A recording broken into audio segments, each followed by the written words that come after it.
Nah baca bismillah ya seperti itu. Yang penting itu imam membayangkan mereka dengar atau hasil dengar. Paham sih kalau maksud? Makanya perdebatan fikih itu pasti seperti itu. Misalnya seorang guru, sementing seorang guru atau kiai itu memahamkan, dia sudah pakai bahasa yang baik, intonasi yang baik. Apa hakikatnya mesti Anda paham? Kan enggak juga. Mungkin wis bulet mikir tanggal buat dibayar BPKB sesuk macam-macam ono ngaji wis mbah sembang sempat ngaji ngono suka.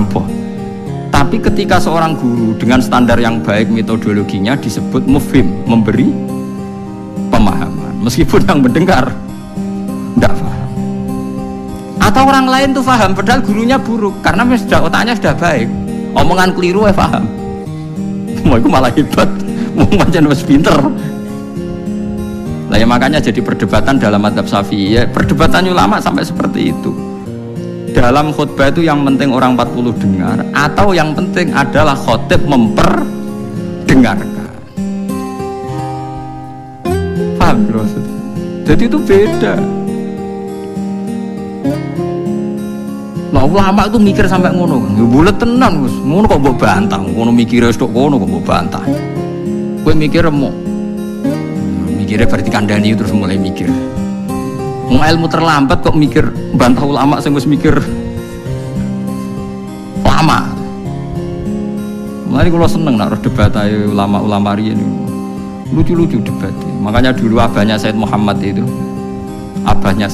itu Sayyid Alawi itu pertama kali menangi ada mukabbirus saut, ada mik. Ya mik seperti ini.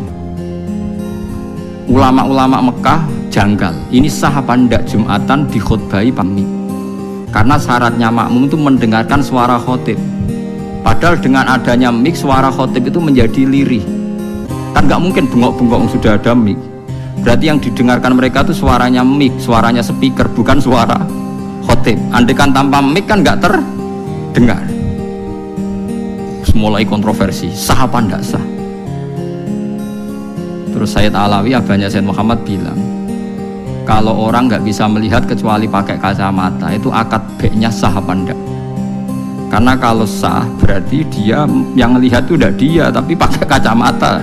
Kalau kacamata yang dicopot, nggak bisa melihat. Oh ya enggak sah. Berarti enak dia jadi orang yang nggak pernah maksiat, karena melihat perempuan di mana-mana juga dianggap nggak melihat. Mulane ana santri beling nak delok wong wedok jare delok kokoco. Perkarane gak delok wong wedok tapi delok gambare wong wedok. Berarti wong kacamataan ora tau maksiat. Tapi cara kula luwih maksiat meneh karena dia kalau marung itu jual belinya enggak sah terus. Berarti makan barang haram terus. Ya toh? Kalau orang pakai kacamata melihat perempuan enggak dosa, berarti kalau dia jual beli juga enggak sah. Berarti kalau makan haram, jual belinya enggak sah. Semenjak itu ulama-ulama Wahabi mulai mentoleransi, ya sudah gitu aja kok repot, sudah anggap nopo sah, pakai kacamata gitu nopo sah. Dulu awal-awal ada teknologi itu ada perdebatan seperti itu. Mau terus ada perdebatan lagi. Sekarang kesunatan jawab azan apa jawab suara muadzin? Loh siapa? Mulai bingung tuh sampai lagi orang tahu ngaji. Kalau suara muadzin sekarang ada masjid modern terutama kalau Ramadan.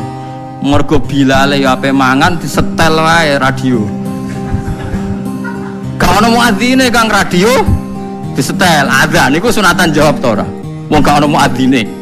Mau rekaman azan. Nah, ora tau mikir to. Ya ono kiai kados teng daerah Sarang biasa wonten azan teng masjid napa-napa. Sing radiusnya kan 1 kilo ngaji diterusno. Alasannya ini tidak suara muadzin, andikan tidak pakai speaker kita tidak dengar, ya dianggapnya tidak dengar, tenang aja macam. Karena sekarang tuh repot kan. Tapi kalau melihat azan tuh kalimat yang sakral, mendengar kalimat sakral misalnya, teman saya tanya kesunatannya itu mendengarkan bacaan Quran atau mendengarkan pembaca Quran? Bacaan Quran kan, kamu yakin kan kalau rekaman Quran didengarkan sunat tak? Sunat, padahal tidak ada yang baca. Karena yang sunat memang mendengarkan bacaan Quran, bukan pembaca, bukan mendengar pembaca. Lah ulama mikir nganti kono ora pusing. Ngono mikir abot ngono jebule wong sowan njuk pangestune kula pengen buka toko. Waduh. Musibah mikir tenan-tenan jebule konsumennya mau takok njuk donga perkara buka nopo toko ben laris. Nak laris nyalahno jare dongane ra mati. Nak laris jare perkara dekne telaten buka. Aduh seloro kabeh dadi ulama. Mane kula jak istisqa ora pati gelem. Ngono niku misale udan jare musim kok. Nara udan jari kiai ini ramandi, bareng udan jari wes musim, mergo Desember. Lalu kiai-kiai teng daerah kula pinter, kerja istisqa kok orang musim udan, do gak gelem. Takok kiai sing ahli falak, iki musim to urung? Dereng, ampun sakniki istisqa. Yakin kula radio kula niku kiai dadi melok dil-dile niku dadi kula. Dadi ana kiai sing ahli falak iku. Ampun sakniki niki dereng musim. Demen isin maksudnya. Wah, kiai saiki sudah pinter Kang, sudah akeh. Lah dikritik terus ora ono sing nyalami template, mbok dikritik tok wis atok diakali ae. Bareng wis diitung musim hujan kira-kira udane Selasa, istisqa Senin. Mandi Kang rinane udan. Mergo daerah liya sing ra istisqa ya udan juga. Terus wayahe. Lho nek nabi beda Kang, nabi ku iso ngatur malaikat udan, gak wani Kang malaikat. Nabi ku wong paling diwedeni malaikat sak donya. Jadi ketika Nabi khutbah ana wong desa ya Rasulullah halakatil amwal donya rusak gara-gara ana udan ngene-ngene. Nabi tangane diangkat, yo udan malaikat bagian udan terus bingung kabeh langsung udan saat itu juga. Semani sapa? Nah malaikat itu karena Nabi ngutus udan, ya udan terus sampai seminggu ora ana instruksi stop. Wah, malaikat terus repot ngadepi malaikat. Wah, akhirnya saiki ora rusak perkara kekeringan tapi rusak mergo sapine untane do katut banjir. Jumat berikutnya ya Rasulullah halakatil amal sakniki rusak malih tapi ora perkara ora ana banyu tapi kebanteran banjire. Akhirnya Nabi ndonga meneh mau didelok tok langit. Allahumma khawalina wala alina mandek. Lane Abu Hanifah itu menolak sholat istisqa. Dia bilang ketika Nabi dulu itu tidak istisqa, cukup sambil khutbah beliau dulu. Tapi Nabi mandi nggak usah istisqa, nggak usah lapangan, nggak usah macam-macam. Nabi sing so nandingi Nabi sinten. Nah kita kan akhir-akhir ramandi ya. Satu ilmiah sidik wae. Iki rong musim yo, enteni sabar. Wis ngono jujur ae. Allah kagungan adat ana musim Shawaif, Rabi, Kharif. Musim piro sekawan kira falak. Iya sekawan iki. Kharif kula ora Arabe Kharif, Rabi, Sita, Shawaif. Rabi kok bicara gini apa? Orang rendeng ya orang ketiga apa kan? Semi, orang Eropa kan orang mareng ya, mareng. Rabi labo, Sita musim hujan, Shawaif musim ketiga. Difahami terus jadi kiai wangel. Mulane ulama-ulama saat ini sering berdebat ngoten. Yang penting itu orang 40 mendengar atau khotibnya dengarkan. Makanya suara muadzin itu kita menjawab suara muadzin pas suara speaker. Karena kalau sekarang rusak kabeh. Sama delok teng kitab fikih misalnya teng Fathul Wahhab, teng Fathul Muin. Orang itu wajib mendatangi Jumatan sejauh mendengar suara muadzin. Nah, ngoten nggih sebagai sejauh mendengar suara muadzin. Asumsinya muadzin itu di menara yang tinggi, ma'ahudu is-sauti, suara itu enggak bising. Berarti kira-kira itu hanya sekitar 500 meter. Ngantos sak kilo nggih, Pak? Mboten nganti kan. Saiki swara nganggo speaker bianter 3 kilo wae. Krungu. Wong nek sound sistemnya apik. Apa wong sing krungu 3 kilo wajib Jumatan di tempat situ? Wong di situ yang memperdengarkan 3 kilo nyerang daerah lain. Ya ta. Sampeyan ora tau mikir ngono to? Ora tau dawati ahli fikih. Mulane sakniki menara rapati payu Kang dhisik Rasulullah ngutus menara mergo muadzin menek Kang kados menara Kudus riyen muadzin ku menek.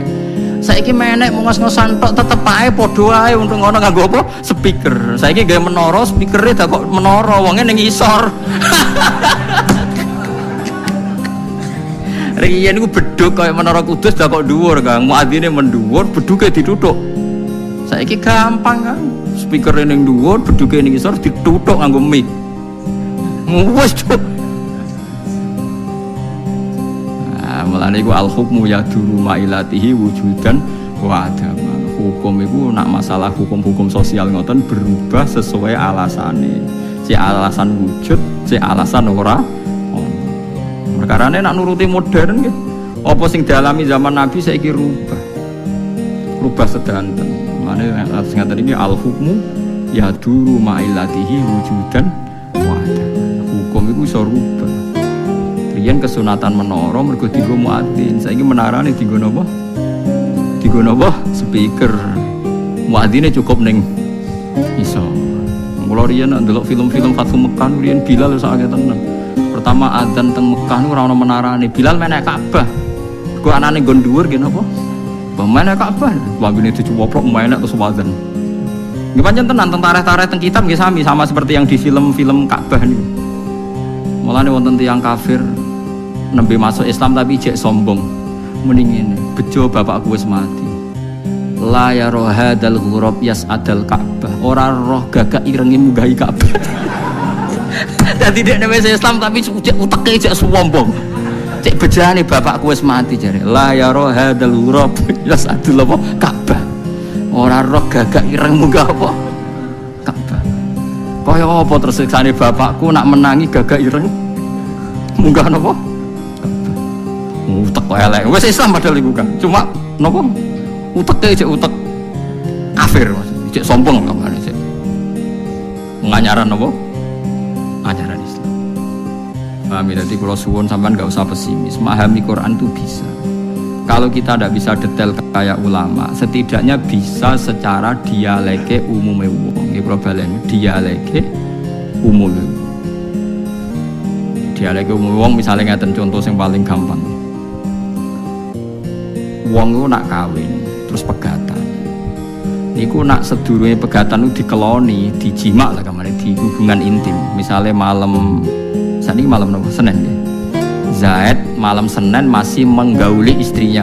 Rumahnya kayak Zaid malam Senin masih menggauli apa? Istrinya. Dijima hubungan intim. Lalah esok itu pekerangan, esok itu tukaran ekstrim terus pegatan. Ya, pegatan. Setelah pegatan kata Allah wal mutallaqatu yatarabbasna bi anfusihinna salasataku. Kalau dia masih haid, perempuan tadi masih haid, misalnya Siti lah, itu dia harus iddah sampai 3 kali masa suci. Kita tidak paham sirinya seperti itu, tapi kita tahu secara dialek sosial. Secara dialek sosial itu gampang. Kalau orang kok haid berarti bukti tidak hamil. Padahal kalau 3 kali masa suci berarti minimal dia ngalami 2 kali masa haid. Haid pertama membuktikan tidak hamil, haid kedua membuktikan meyakinkan tidak hamil. Sehingga setelah itu dilalui iddahnya selesai. Dan ketika menikahi orang lain, maka kalau ada anak pasti anaknya suami kedua. Karena suami pertama jelas-jelas jimae ora dadi, buktine berkali-kali haid. Paham sih maksud? Paham ya? Minimal kowe paham, misalnya raro artine Quran jelimet minimal kowe paham duduk perkarane iddah adalah membebaskan rahim dari pengaruh sperma suami pertama. Nah tapi nek ora paham plus kan yo sakake Quran terus nerangno jebule. Ora paham. Paham dulu. Wan ulama lah ya termasuk sifatnya Quran kan wa kitabim mubin. Lah ya Quran sing memberi penjelasan. Berarti khotib yang bersuara memperdengarkan. Soal hakikate ya ora mesti paham. Lane wa kitabim mubin demi Quran yang memberi penjelasan. Apa semuanya terjadi jelas? Enggak kan, tapi Quran tetap berstatus memberi penjelasan. Lani kalau ulama jeng ben ketemu pangeran mau kepengen ibadah ngeten iki. Kalau tahajud ya ora yakin ditampa selain arang-arang. Kalau mau kepinginnya ketemu pangeran, nak Allah nyifati kitabe mubin menjelaskan. Ya aku sebagai ulama, sebagai umat Rasulullah kepengen duwe amal menjelaskan. Itu tadi kalau baleni malih. Kalau anda tidak paham detail sebagaimana fahamnya ulama, minimal kowe roh logika sing dibangun Al-Qur'an, hujjah kan. Yaiku mau malam ku jek dijima. Esok tukaran atau 2 hari lagi tukaran jenenge wong urip. Tukaran sampai cerai. Kan potensi bahwa mani tadi jadi. Ternyata berkali-kali haid sampai 3 kali, berarti maninya tidak jadi. Kalau tidak jadi ngalami 3 kali masa suci, berarti iddahnya selesai. Nah, sama takut, anak mani ini jadi Gus, berarti iddahnya nunggu kelahiran. Karena setelah lahir berarti rahimnya bersih, berarti mani yang ini jadi dan anak ini anaknya suami pertama. Setelah lahir dia kawin. Ya nanti kalau punya anak berarti anaknya suami kedua. Lah kita paham, logika sosialnya paham. Tujuan iddah adalah suami kedua kalau menjima atau hubungan intim jelas di kedua. Sekarang andai kan tidak ada iddah, malam Senin dijima ambek Zaid, esok Siti dipegat, malam Selasa dirabi bakar, dijima meneh, isuke pegatan meneh, malam ketiga rabi meneh, terus sususe ada anak-anaknya sopo jajal. Muni anaknya yang pertama ya rawan radadi, anak kedua ya ketiga, kan gak jelas. Terus kita takut, kok DNA Gus, gue kesuwan agama kok ono ngentesi DNA apa?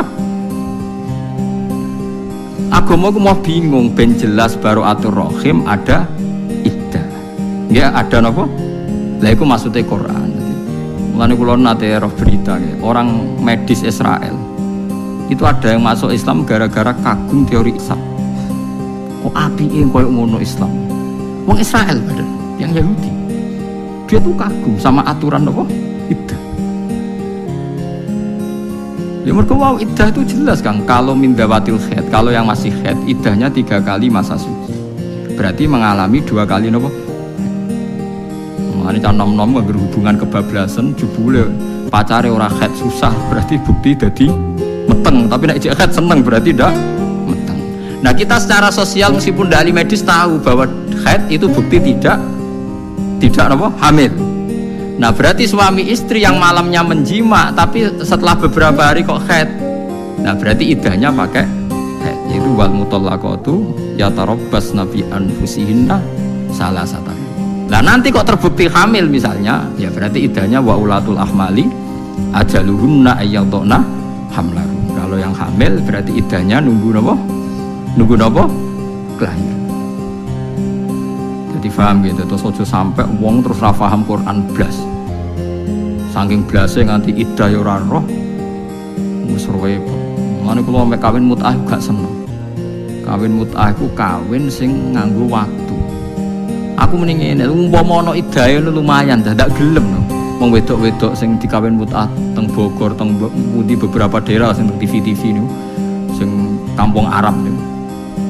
Niku kan kawin iddah itu kan kawin dengan tempo tertentu. Yo gayane yo ono naib mudin iki sing teng TV-TV niku. Mudin dikawinno, misale wong Arab teko wedi zina tapi kepengin ngrasakno wong wedok. Niku kan terus carane dikawin. Dikawin 2 wulan kan terus sing Arabe mulai. Lha iku gelem iddah ta ora lho cah wedok iku. Engko nang lagi 2 dina ono sing gelem yo. Kira-kira gelem iddah ta ora? Wah ya kesuwen kan nak gelem iddah. Dan nak gelem iddah lumayan gitu. Iddah rata-rata kan meh 3 bulan. Lah iya misalnya mut'ah 1 bulan mulai. Sing lanange lho mulai. Tapi saya yakin mut'ah ndak boleh lho, tapi cerita mut'ah aku wis ra oleh. Wis ra oleh duwe kesalahan tanpa iddah. Kalau ulang lagi, mut'ah itu jelas ndak boleh. Mus keyakinan ulama ahli sunnah sak dunya ku mut'ah itu ndak boleh. Kalau alasannya wis dikawin, apa perempuan-perempuan ku siap ketika lanangane balene ngarap lagi seminggu misalnya. Terus ono wong lanang teko.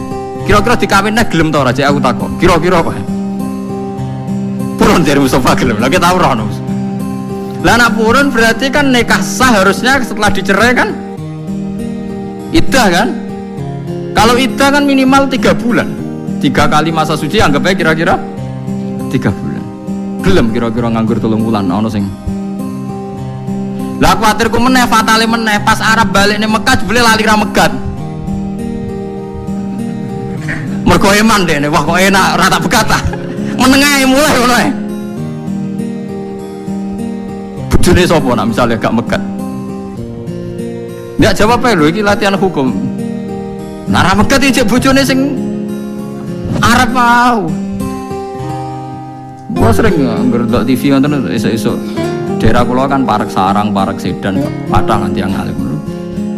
Kenapa semulang ke madrasah mesti dijagungan? Wis putih Gus. Kepengen tapi kok takok ya ora hukume Gus. Ya mesti diskusine kalau iku nek Arabe terus lali gak megat iku terus piye? Ya nek ora megat ya bojone sing balik mau ora megat. Rafa pengadilan ra iso ora ono. Cara kowe piye? Sesuai do mendingan. Alah Gus kok mikir ngono dhewe ra mikir. Mesti ngono. Rata-rata. Kono sing kelon enak ra mikir kene kono apa? Mikir aja. Ora melok kelon ya wis. Lah ya sebetulnya iddah itu solusi. Solusi supaya tidak terjadi ikhtilatil ansab, supaya nasab itu tidak campur. Mulane kula ndelok nabi njen luar biasa. Sing mari rusak nikah mergo nikah ra kepen diturunan. Mulane kula tambah iman. Kula iman ainul yakin, hakul yakin. Nah, Kanjeng Nabi Muhammad Rasulullah sallallahu alaihi wasallam. Kula yakin ainul yakin. Saiki ku nikah mari rusak. Kaya nikah sing teng Bogor sing teng TV-TV niku. Niku pancen piye-piye nak wani nikah yo wanita nasalu kang tanakahu tanasalu. Jeneng Nabi kibat. Dari awal Nabi ngendikan wis sak nek nikah yo nang duwe anak. Piye-piye rusak ruwet iku ana wong nikah tapi ra kepengin duwe anak. Nggih betul. Merupet lah kang ngomong kepen. Lah iya Nabi nak ngendikan kan nurut tanakahu tanasal. Kowe nak nikah yo nang dia. Baru kayak dia anak kan ikatannya jelas terus gak ruwet. Tapi nak nggo kelon-kelon tok senajan to razino kan terus nak terlantar terus nyusul. Misalnya sing Arab balik terus urung megat. Kowe muni bojone sapa? Ditelepon nomornya wis ganti. Kowe coba bayangno gampang padha bulete lho, Kang. Si Arab iki mau yo bulet sing tukang ngono mbok telepon terus nomornya wis. Mosok misalnya mesti nikah golekne sik ning Arab. Golek itu bekas lah cepet tapi tak rapi. Talek nikah, ora ono taleke, ora ono sing maca. Nek nikah resmi kan enak jika dalam 3 bulan apa piro? Piro? 3 bulan apa 6? Sing biasa diwaca lho talek 6. Jika 6 bulan tidak memberi nafkah lahir dan batin melahir no? Lahir batin ya. Maka terjadi satu perceraian dan uangnya disumbangkan ya. Disumbangkan negara. Kulo nu sering dipeseni Mbah Mun dibagi kiai alim-alim. Kulo kan saiki kiai sering nikahno santri, kadang sing lanang ora santri, kadang iku kiai-kiai iku senengane mari santrine ngene. Jong kok anake ngongkon maca taklek. Ora usah waca. Jenenge santri kadang ra duwe dhuwit iku suwi. Dadi nek gak nafakohi sakmono pegatan wah repot. Ya kadang kita rabi ra duwe dhuwit kan suwi, nek 6 wulan ra iso nafakohi. Terus otomatis cerai rak santri kehilangan bojo kabeh. Iya ta ora? Lah kadang tapi ra iso nafakoi dhuwit lah kan iso nafakoi batin. Lho nek wis kesuwen dikumpuli ya moh kan. Berarti akhirnya kan dohir dan rata-rata ora oleh. Dadi naibe rata-rata naib itu mereka nu santri dadi enak. Nambah kula salaman ya do nyucup. Dadi ya penak. Gus ini santri jenengan maca taklek to? Gak aneh-aneh. Celing terus ini perkara ini mau santri kadang pertama rabi kan mulai rati duit kan suwi kan kadang melarat nanti 3 tahun ke depan kadang berlanjut ini Ruka ini pengalaman berlanjut anak itu terus taklek tapi kadang kayak iso nafakoi kan tetap jima berarti nafakoi batin masalahnya nak wis nemen yura gelem pisan kan berarti zahir batin nanti mereka diwaca gak rata-rata kita mau coba disini mas betul deh ya apik cara kula apik dan awam-awam kula setuju maca potongan ape minggat-minggat teng Malaysia teng niku cara kula kan maca kula anggar kon ngawetno santri ambek entuk wong awam sing wedok santri potongane raine ra jelas tak kon maca taklek wis perkarane sekali ilang setahun katut wedokan ning Malaysia wis jelas berarti jatuh talak kula nganti sakniki super ngono disewani tiyang Gus anak kula niku wedok, sakniki si lanang teng Malaysia. Mboten megat tapi nggih mboten nafakoi Gus niku sepundi. Riyen mau taklek mboten, mau wah gampil lah maca taklek. Nah IP tak telepon rapak selesai. hakime kula ya kenal, naibe ya kenal, cepet wis. Wis bangsa sing maca taklek iku cepet. Sing maca taklek bingung no. Kon nelpon sik, tak telepon kadang. Sopo jenenge? Sinten ya? Aku Pak. Masa Gus wonten apa? Bojo pepegat ora iku ora jelas. Ampun lho Gus. Kira ngajar tenan iku. Oh cek elek ora munafik pegat. Munafik kowe iku piye lho Gus? Malaysia ya urung mapan jenenge. Waduh, matan lho. Lah yo nang kirimi ben jelas ngene-ngene wae, sangel-ngel wong kowe wae ngono. Sine ra melok rabi melok kangelan. Seru repot kabeh bisa ngomong wis. Lah iya niki entuk barokah wa kitabim mubin. Jadi Quran itu jelasno sampai masalah tunas. Ya tapi yo mubin, Quran memberi penjelasan. Tapi apakah mereka menjadi tahu dan jelas? Mulane cara Imam Syafi'i, setiap aturan dibebankan pada pelakunya. Khotib yang khutbah Jumat diwajibkan isma'u arba'in, memperdengarkan orang 40. Meskipun hakikat dari orang 40 kadang tidak dengar karena kadang mereka tidur atau sedang omong-omongan. Ya, mulane beda takbir wa yajibu isma'u arba'in, bukan wa yajibu sama'ul arba'in. Jadi yang wajib itu khotib memperdengarkan, bukan kok orang 40 semuanya dengar. Mas repot kang dadi ulama, mun bener sampean sambil dadi ulama, mun bener banget Gus. Ruwet dadi ulama. Falam wajah mongko semangsane nekani sapa Musa ha ing nar nudia mongko den undang apa ngene an burika bi an burika. Yen to den berkahi barokah wa tekse berkahi sapa Allah wa ta'ala man ing wong finnari kang ing dalem nar. Musa tegese Musa manun wong haulaha kang seputar anak. Ail malaikatu tegese malaikat, awil aksu tos wali. Wa barokati lafat barokah ya ta'adda mutaati apa lafat barokah bi nafsi lan awak dhewe ne lafat barokah. Wa bil harfi lan mutaati lan huruf. Wa yuqaddaru lan den kira-kirana ba'da fi sausi lafat fi apa makanun lafat makanun. Dadi burika man sing finnar fi makanin nar. Maksudnya kan angel kan. Nabi Musa itu wong sing diberkahi. Wong sing diberkahi maknane kan Musa. Musa itu dari Quran, dawuh Quran man finnar, wong sing ning jero geni kan gak mungkin maksudnya jero geni. Tapi man sing fi makanin nar, manusia yang ada di kawasan atau area api. Jadi wayu qaddaru ba'da fi apa napa makan. Maksudnya fi makanin nar. Jadi orang yang di kawasan atau di area api, ora kok orang yang di dalam api. Ono Imam Suyuti, maksudnya gaduh. Jane ora usah ngono ya wong paham. Tapi wong dekne ku rada suudzon kuwatir wong ra paham dadi akhire malah nerang. Ngono kok diterangno le babak ngono ngenyek wong. Ya kabeh wong nak ngomong gak ngoten kan. Misale sampean caci cilik adus ning ndi ning jeding. Adus ning ndi gak mesti adus ning jeding, mosok adus ning jero jeding ya biasa ngono. Kaya ngoten niku kan ya kabeh omongan konten niku. Makan di mana? Di rumah makan. Masuk rumah makan. Maksudnya masuk rumah kok apa? Makan. Ya ana wong fanatik ngono. Nilai sapa? Nilai bukan ning rumah sakit. Masuk rumah sakit. Ya ana rumah kanggo menampung orang sakit. Masuk ngomong ngono kok. Rumah makan diprotes, rumah sakit diprotes. Ngono rumah kok sakit. Penting rumah yang menampung orang sakit. Akhirnya nak cara jadi reporter berita bingung, kecelakaan dan sekarang ditampung di rumah tempat orang sakit.